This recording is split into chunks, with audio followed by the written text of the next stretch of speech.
शुक्रिया मैडम कि आपने मुझे बैंकिंग बिल 2024 पर बात करने का मौका दिया।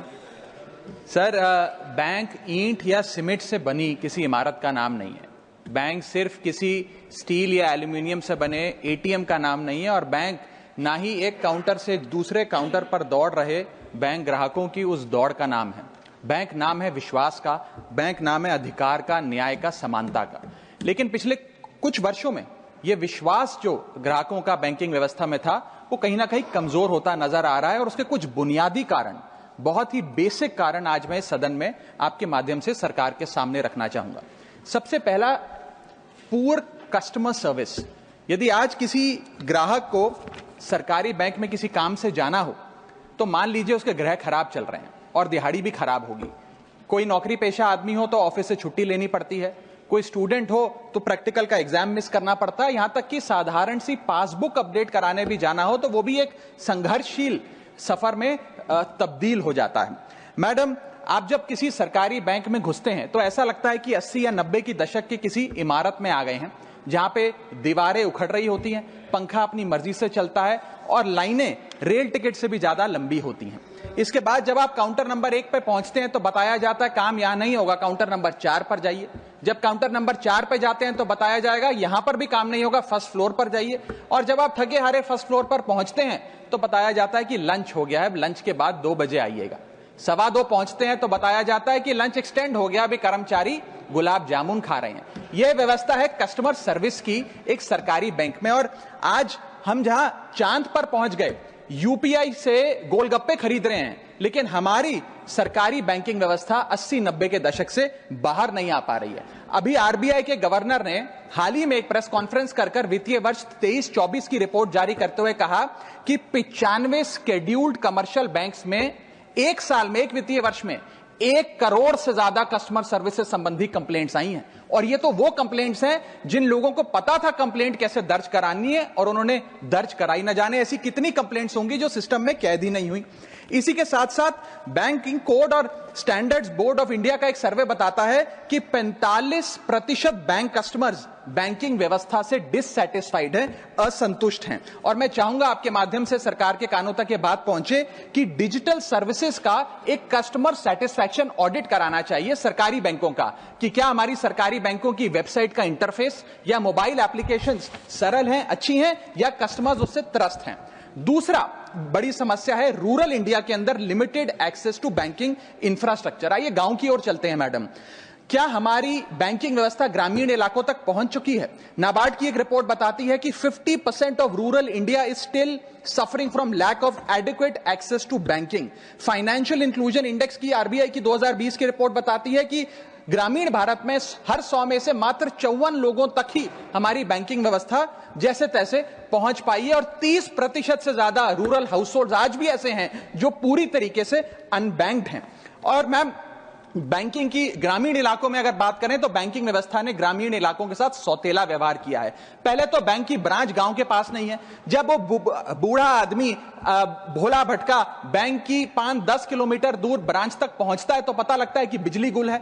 बिजली आ जाती है तो पता लगता है सर्वर डाउन हो गया है। सर्वर भी चल जाता है तो पता लगता है आधार सीडिंग में दिक्कत है, फिंगरप्रिंट मिसमैच हो रहा है, या बैंक अकाउंट की मैपिंग ही नहीं हो पा रही है। डॉक्यूमेंटेशन से लेकर कॉम्प्लिकेटेड फॉर्म से लेकर लैंग्वेज के चैलेंजेस तक ग्रामीण इलाकों में लोगों को झेलने पड़ते हैं। और सबसे ज्यादा बैंकिंग फ्रॉड भी गांव के भोले भाले आदमी के साथ होता है। इसी के चलते हमारे गांव का आदमी प्राइवेट निजी साहूकार के पास जाकर लोन लेना बेहतर समझता है, ना कि किसी बैंक के पास जाकर। और जब वे साहूकार के पास जाता है तो ना वहां पेपर वर्क होता है, एक इजियर एक्सेस होता है, फियर ऑफ बैंक और इलिटरेसी नहीं होता। बहुत बार तो मॉर्गेज पे भी कुछ नहीं रखना पड़ता, इसलिए वो साहूकार से ब्याज पे पैसा उठाता है, लेकिन साहूकार उसे मनमानी दाम पर वो ब्याज पर पैसा देता है। 60 से 80% सालाना का इंटरेस्ट रेट चार्ज करता है, जिंदगी भर के लिए उसकी गुलामी लिखवा लेता है, और वो बेचारा गांव का भोला भाला आदमी डेट ट्रैप में फंस के रह जाता है। मेरी तीसरी बड़ी समस्या जो मैं आज आपके सामने रखना चाहूंगा वो है साइबर फ्रॉड और digital frauds in the banking sector. Cyber frauds वर्ष 2023 में 75,800 घटनाएं सामने आई जो कि कंप्लेंट्स दर्ज हुई। वर्ष 2024 आते आते 75,000 से बढ़कर यह आंकड़ा 2,92,000 हो गया, यानी कि 285% के बैंकिंग फ्रॉड्स की घटनाओं में इजाफा देखा गया और 2100 करोड़ रुपए लोगों के इस बैंकिंग फ्रॉड के चलते जीरो हो गए, शून्य हो गए, उनका नुकसान हो गया। और सबसे ज्यादा कंप्लेंट्स इसमें यूपीआई रिलेटेड बैंकिंग फ्रॉड्स की आई हैं। मैडम, मैं आपको बताना चाहूंगा कि मनी थेफ्ट के साथ साथ उतना ही जरूरी है डेटा थेफ्ट। जब आप बैंक को पूरे विश्वास के साथ अपना डेटा देते हैं, अपना पैन देते हैं, अपना नाम, एड्रेस, डेट ऑफ बर्थ, तमाम चीजें देती हैं, क्या बैंक आपके डेटा को सुरक्षित रख पाता है? क्या बैंक वो जाने अनजाने में या डेटा चोरी के माध्यम से वो सारा हमारा डेटा मार्केटिंग कंपनियों के पास, क्रेडिट कार्ड कंपनियों के पास, लोन देने वाले, फ्लैट बेचने वाले लोगों तक नहीं पहुंचता? एक रिपोर्ट के मुताबिक 2019 में एसबीआई के 3 million customer account data leak हो गया और तमाम बैंकिंग हिस्ट्री लीक हो गई। 2021 में मोबीविक का 8.2 टीबी का केवाईसी डेटा ही लीक हो गया। 2021 में एक पेमेंट गेटवे जस्टपे का 100 मिलियन क्रेडिट कार्ड की पेमेंट डिटेल्स और रिकॉर्ड्स लीक हो गई। अब ये लीक है कि जाने अनजाने में डेटा शेयरिंग है, यह फैसला मैं आप तक छोड़ता हूं, लेकिन आपको इस डेटा लीक का भुगतान करना पड़ता है, आपको उसको भुगतना पड़ता है। और उसका सबसे छोटा सा उदाहरण है कि आए दिन आपको आपके बीवी, आपके माता पिता, आपके घर वाले फोन करके आपका हाल पूछे ना पूछे, मार्केटिंग कॉल्स वाले आपको रोज फोन करके कहेंगे कि आपका क्रेडिट कार्ड अप्रूव हो गया, आपका लोन अप्रूव हो गया, हमसे फ्लैट ले लीजिए, हमसे फलानी चीज ले लीजिए। इनके पास ये हमारा डेटा आता कहां से, एक बड़ा सवाल है।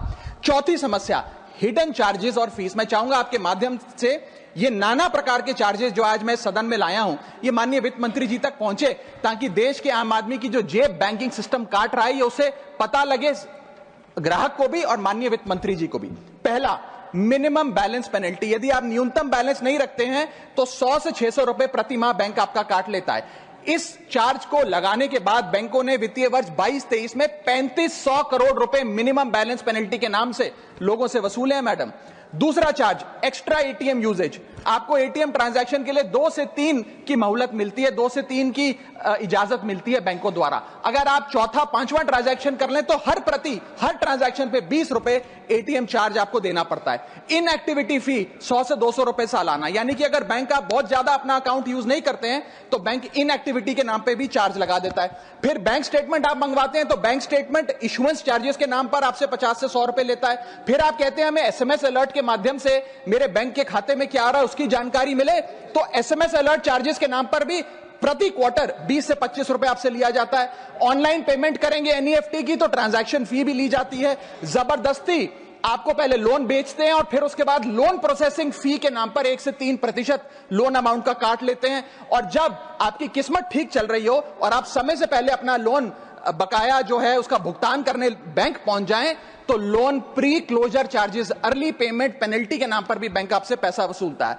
साधारण सा सिग्नेचर बदलवाना हो, नॉमिनी की डिटेल्स बदलवानी हो, उस चेंज पर भी 200 रुपए प्रति ट्रांजैक्शन के नाम पे बैंक आपसे पैसा वसूलता है। और डिमांड ड्राफ्ट, पे ऑर्डर बनाने जाएं तो 100 से 200 रुपए प्रति डिमांड ड्राफ्ट आपसे पैसा वसूलता ही वसूलता है। यानी कि कस्टमर्स की जेब काटी जा रही है और कस्टमर्स को पता भी नहीं लगता कि कितना पैसा बैंक इन नाना प्रकार के चार्जेस के चलते आम आदमी से वसूल रहा है। मेरा पांचवा और आखिरी point madam, insurance and investment product miss selling. अपने क्वार्टरली या मंथली टारगेट्स पूरा करने के लिए बैंक के एग्जीक्यूटिव मिस सेलिंग करते हैं, गलत प्रोडक्ट लोगों को बेचते हैं। यह भी एक प्रकार का हनी ट्रैप है।